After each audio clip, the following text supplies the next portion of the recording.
Meaning of cycle.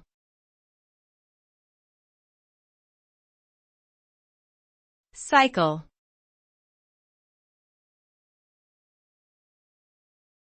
Cycle.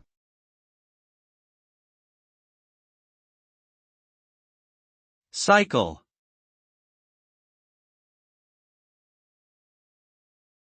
Cycle.